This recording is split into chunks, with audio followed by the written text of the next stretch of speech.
இன்றைய காலை பொழுது எனக்கு 5:30 மணிக்கு ஸ்டார்ட் ஆச்சுங்க. இன்னும் கரெக்டாக தெளிவாக சொல்லணும்னா 5:25க்கு ஸ்டார்ட் ஆச்சு.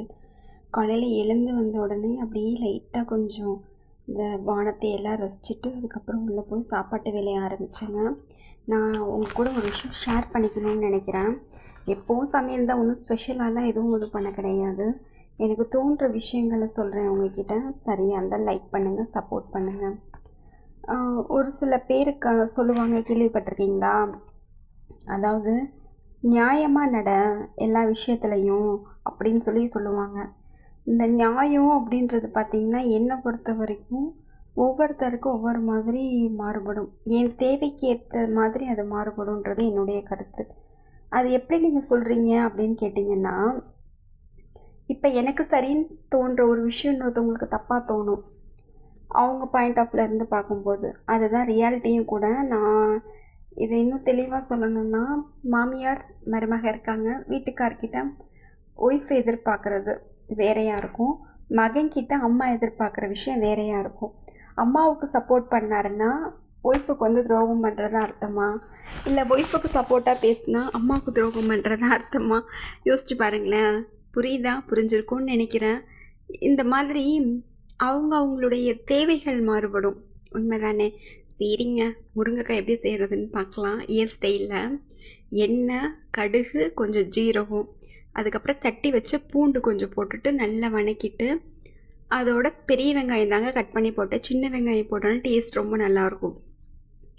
நல்லா வணக்கிட்டு தக்காளி பழம் ஒரு பழத்தை கட் பண்ணி போட்டுட்டு, தக்காளி பழம் போட்டோன்னா கொஞ்சம் உப்பு போட்டு வணக்கணுங்க.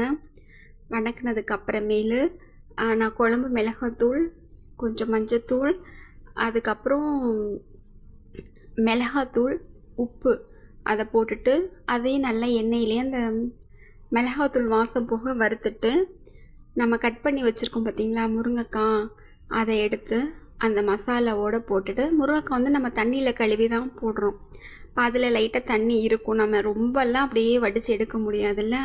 அதோடு சேர்த்து 2 கிளறிட்டு லைட்டாக தண்ணி தெளித்து விட்டு மூடி வச்சிடணுங்க.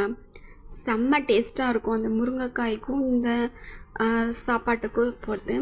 அதுக்கப்புறம் இன்னொன்று பார்த்திங்கன்னா, தேங்காய் வந்து திருவியும் போடலாம், அரைச்சி ஊற்றலாம். நான் இன்றைக்கி அரைச்சி தாங்க ஊற்றினேன். கொஞ்சம் கிளிப்ஸ் எல்லாம் மிஸ் பண்ணிட்டேங்க. அதுக்கு நல்லா வெந்ததுக்கப்புறம் பார்த்திங்கன்னா மல்லித்தலை கட் பண்ணி போட்டு கிளறி வச்சு அப்படியே சாப்பிட்டா சூப்பராக இருக்கும். சுடு சாதத்தில் சாரி, இது பிரட்டி சாப்பிட்லாம். ரசத்துக்கும் இது சூப்பராக இருக்கும் தொட்டுக்கைக்கு. சைட் பை சைடு வேலை ஆகிட்டே இருக்குங்க. 3 அடுப்பு இருக்கிறதுனால 3 பக்கமும் ஏதாவது நடக்கும். சாதம் வடிச்சிட்டேங்க. இன்றைக்கி வந்து உப்பு பருப்பு தான் போட்டிருந்தோம். இதுக்கும் முருங்கைக்காவும் செமையாக இருக்கும். அதுக்கப்புறம் பார்த்திங்கன்னா ஸ்நாக்ஸுக்கு கொண்டக்கடலை அவிச்சு தாளிச்சாச்சுங்க. இது இல்லாமல் இதெல்லாம் நடந்துகிட்ருக்கப்பே மாங்காய் கட் பண்ணி வச்சுருந்தேன் பிள்ளைங்களுக்கு ஸ்நாக்ஸ் கொடுத்து விட்றதுக்கு. பாக்ஸ்லாம் கட்டி முடிச்சாச்சுங்க. இதோ எல்லாமே ரெடி ஆகிடுச்சு பாருங்கள். கட் பண்ணி வச்சுருந்த மாங்காய் பாருங்கள் இங்கே இருக்குது. இந்த வாங்க மாங்காய் சாப்பிடலாம். இது எனக்கு பிள்ளைங்களுக்கெல்லாம் கொடுத்து விட்டுட்டேன். ஓகேவா? வாங்க எல்லாம் சாப்பிடலாம். அதே மாதிரி நான் சொன்ன விஷயங்கள் சரியாக தப்பான்னு சொல்லி எனக்கு கமெண்ட் பண்ணுங்கள். நியாயம் தானேங்க, யாருக்கு நியாயன்றது தான் தெரிய மாட்டேங்குது. இது என்னன்னு பார்த்தீங்கன்னா, எங்கள் ஏரியா சைடில் மயில் வரும். மயிலுக்கு சாப்பாடும் தண்ணியும் வச்சுருக்கோம். இதோ மயில் வரும்பொழுது எடுத்த கிளிப் இது. அழகாக இருக்குல்லங்க, ஆண் மயில். இந்த மயில் மட்டும் இல்லைங்க, நிறைய வருவாங்க. வேடிக்கை பார்த்துட்ருக்க செமையாக இருக்கும். நம்மளால் என்ன சொல்கிறது, ரொம்ப பெரிய விதத்தில் எதுவும் தான தர்மம் பண்ண முடியலனாலும் இந்த மாதிரி கொஞ்சம் செஞ்சு சந்தோஷப்பட்டுக்கலாம்ல.